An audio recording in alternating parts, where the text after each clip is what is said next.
Oh, and this is Sandy's second question. Oh, wow. Okay.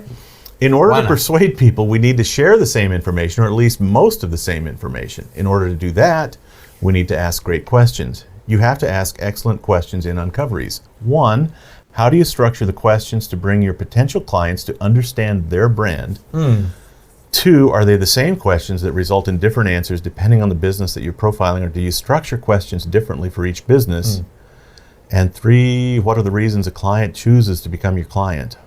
Wow. Okay. So I'm interested to see what Roy says about this, but my experience has been, it doesn't matter what the category is, because the questions are human questions. What you're trying to understand isn't the company. That's actually not as helpful as you would think. What you're trying to understand is, who is this person, what drives them? And there's only a fundamental small set of things that drive people. And we sort of have shortened it to money, a name, or a difference. That's sort of our little holy trinity of what is a business owner looking for. And you need to know that, because if someone only gives a shit about making money, but they want to talk about making it, you might start chasing all these other things, like giving them a name and all that. They don't care about a name, they just want money. And if you can't deliver money, then you've failed.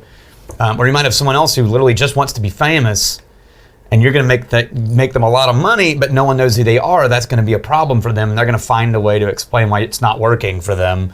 And so you're asking questions to uncover 2 things, in my experience: the internal drivers of what makes this person tick, because that's going to be the marker of your delivery. And 2, the story behind them that you can then latch onto to overlap their human story with their consumer's human story, and make them identifiable and memorable. You know, during the pandemic, Uncoveries we sort of switched to Zoom for a lot of things, and it's really tough because people then view time as this scarcity, and so they want to be brief and concise in their answers to some of these questions. And when you do an Uncovery over a day or 2, you have the luxury of pulling on a thread and finding out, what is that? I went on one, actually the first live one that I'd done in a long time last year, and not surprising, HVAC company, but it turned out the guy was in the HVAC business to fund his cowboy dream. Okay. Right? He lived on a little place with 60 cow-calf pairs and his wife and daughter in a barn-dominium. Right? That's the dream he was living. And it's like, that changes everything when it comes to strategy and messaging and origin story and all that kind of stuff. And if we hadn't been in person, I don't think that story would have come out. Yeah, that matters. Like, right? And so it's about having the curiosity as well as the time to find those little strings of things and go, wait. Tell me more about this. Yeah. That's kind of interesting. Just don't forget that my biggest frustration with advertising and marketing people is they're constantly forgetting that there are people. These are people they're talking to, and that this is a human problem. That the customers they're trying to sell to are just people, and that the business owner they're working with is just a person with like human concerns. Yeah. And they try to strip all of that from it to get down to the data and the facts and the numbers and the strategy and they forget that it's all of it is human. Yeah. And then, I mean, it's just so maddening. But I can't count how many times I've been around an Uncovery or in an Uncovery and found the coolest shit happening when we take a lunch break. Absolutely. And you go to lunch and you're like, okay, let's take a break from the work talk and let's just bullshit over lunch for 2 hours. And then you stumble, they just start talking about, oh man, last year I was up in the north, and you're like, what were you doing up there? And then bam, all this amazing stuff happens. Yeah, I raced dog sleds. What? You do what? Yeah, why didn't I hear about that earlier? I live in Florida. Yeah. So I don't look for a list of questions, because that's not what it's about. It's about curiosity. It's not like there's some structure of questions. It's having the luxury of time, and if you can get them to take the time to have a really sincere conversation, and then you can follow your curiosity. And just one other tip: at the beginning of the meeting, Ask them what they hope to accomplish. Right? What do you want us to talk about while I'm here? Right. And write those things on a little board or a sheet, and then that tells you what boxes they wanted to tick. And as the day progresses, tick those boxes off and cross those off, and the rest of the time is yours. Visually, like do it visually so they can see, and then ask them, is it okay if I check this off? Yeah, have we? And they're like, yeah. And then they just one? start relaxing as they see all of their metrics being hit. And I do this in class. Yeah. I mean, I asked 2 questions for everybody in Magical Worlds a couple weeks ago. We answered all of them by the middle of the second day to the satisfaction of like, does that feel fair? Yes, absolutely. Yeah. So you could feel the room relax when we were done with that. And the next day and a half, people were just having a ball because they were like, well, I got what I needed. Yeah. So now I can just relax. That really works. And so that's 1 and 2. I think my answer to the third question would be, what are the reasons a client picks you, basically? I think there's only 2 reasons. One is the transfer of confidence. Bingo. Right? Which is they feel confident that you can handle what they need done.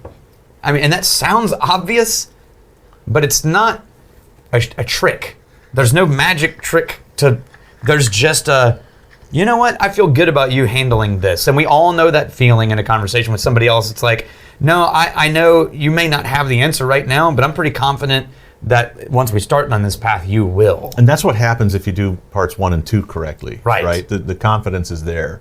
And the other one is feeling heard, which is tied hand in hand with the transfer of confidence. Too often in those meetings, it's somebody trying to convince you of something the whole time. And when you're in the receiving end of someone trying to convince you to do something or convince you of something, then your whole psyche is defense mode, right? Whereas if someone essentially becomes like a shrink, like just relentlessly listening to you and pulling things out of you, there's a transfer of intimacy that happens in that moment that makes them want to trust you because they just gave you all this information, and now they need to be able to trust you because they were vulnerable. Yeah. And so now the aim is all in the other direction. They feel heard, they feel listened to. Like finally someone heard why I'm here. Yeah. And then that transfer in confidence comes pretty close on the heels of that. And if you feel like you only have this one shot to get them to become a client at the end of this Uncovery, that's a mistake too, because they'll feel it. Because then it feels like, oh, well, I had this solution for you in my pocket the whole time, and now here it is. Now that we've talked, right? It's like, well, you didn't implement any of the things we talked about. If you have the solution in your pocket, why didn't you just bring it out? Yeah. So the little consulting secret is, you may know what it is you're going to recommend. Shut up. Yeah. Shut up. Oh, don't start. Tell them, I gotta go digest this. You've given me so much to think about. Let's get back together in 3 or 4 weeks, and I will have a plan by then. And then you can decide whether you want to be a client. Even if you already know what it is they need to do, shut up. Come back. That's the hardest. It's hard. one. I've seen people solve problems on the fly. Right. I saw somebody write an ad for a client in the middle of an Uncovery. Right. And that's just that never works. It didn't work then because they just feel like you're either doing some kind of a little dancing trick or you already had that in your pocket. So you just traded their name into it. Yeah, this is tricky it feels stuff. So false. And I don't know. I assume maybe Sandy's in radio sales. Yeah. The temptation is to always be closing, right? But Sandy, even if you can do this in radio, say, I got to really think about a messaging strategy for you based on what we talked about here. I don't have it on the top of my head, but I'm going to be thinking about it and working on it and perfecting it. And always remember that you may not be the solution, and you should keep that in your mind at all times. I think a healthiest relationship in there is someone who, part of your brain goes, I'm going to find what I think is the solution, even if it's not me. And if you are mentally approaching it that way, then you can feel it on the other side of the table. Can I put a little pitch in here? Sure. There have been a lot of media salespeople over the years that have actually just brought their client to Wizard Academy. Yeah, like that's dangerous. It's playing with fire, but when it works, it really works. Because now they believe what you believe. They've come down here and I hate the word drank the Kool-Aid or the phrase. Yeah. But They've participated. They're one of us. And that can be very powerful, but like TNT, You got to be careful. You can't bring everybody. Don't bring them if it's to fix them. Bring them because you know that if they got here, they would love it. Yeah, exactly. Right. Exactly. Let's see what Roy says. All right. Question 1 is the most important thing to remember is that all the questions are just triggers to get them talking. Yep. Don't interrupt them You're a counselor. ever. Just keep them talking. They will let you know what matters to them if you don't interrupt them and try to interject guidance. Yep. And when they finish talking, try to figure out how to get them talking again. This isn't about you and how smart you are and how much you can help them. This is about them telling you stories that reveal their motives and values. Question 2 are the same questions. My go-to questions are these. 1, can you remember the first moment when you put your foot onto the path that brought you to where you are today? That's an origin story question. In other words, did you choose this business or did you just find yourself in it and make the most of it? Right. And question 2, what do you like most and least about this business? That's a very interesting question. And 3, what do you hope for? What would you like to see happen someday? My only goal here is to figure out how we can help you get what you want the most.